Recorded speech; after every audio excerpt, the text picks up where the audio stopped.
Why are my Indian hawthorns becoming bare? It is on the screen, mostly near the ground. What would happen to them if I trim them way back before it warms up and they get their new leaves? Well, Seth, I took a look at that and it looks to me like there could be possible draining issues. So you have a drainage problem. They don't like wet feet, okay, which is why those bottom leaves would fall off like that. That's not good. It's not good. So I would definitely check the drainage on that.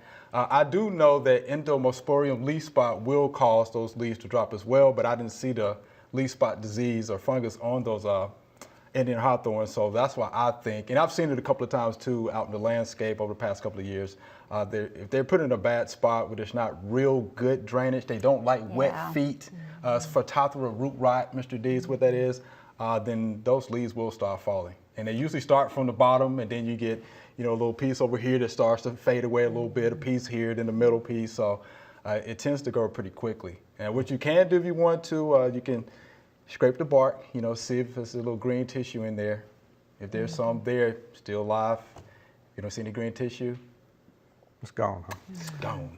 And with phytophthora root rot, there's nothing that you can do other than, it's going to kill the plant. You can't spray it with any fungicide or anything like that. If it's entomosporium leaf spots, you could treat it with a fungicide. Right, you could. And so that would be a way to possibly check if that's what your, problem. Try to treat it as the new foliage is coming out with a fungicide, protect it. Yeah, to protect if new foliage comes out. If new foliage doesn't come out, it's a pretty good thing. Right, if you get no new foliage, then that is your indicator that it is dead.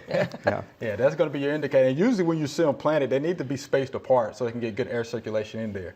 And when you water them, no overhead watering. Right. If you have drip irrigation, that'll be better, but just water down at the base. But make sure it's not holding water or anything like that, because Indian hawthorns need a well-drained soil. And if you really want that plant, you can take it up and you can build you a bed up. You can create a better drained area, improve the soil. Yeah, you build it up. You and compost. And then go back in there with that. I did that with some azaleas before, because azaleas don't like wet feet either. Right. And but if you put them up on a ridge or build them up on a bed, they'll work fine. That helps the drainage out. Ms. Carol? Well, I was just thinking, I had a plant that was getting too wet, and I was told to pull it out of the ground and let it sit a day or two to dry the roots out, and then to plant it somewhere else. And it did great after I did that. Yeah, I would probably plant it somewhere else. It's a pretty small plant. It's pretty small. It was a dogwood tree. Oh, wow. Yeah. How big was it though? Well, it was small when they noticed it was in trouble. Yeah, they caught it early enough. For the most part. Okay. Yeah, but that's what I saw. And build that bed up. Good compost, mix it in with your soil, organic matter, organic material. I think that'll help. Yep. And something else too, when you're planting your materials, especially like your Indian hawthorns, your shrubs and things like that, when you pull them out of the pot, make sure that you score those roots. Break it apart.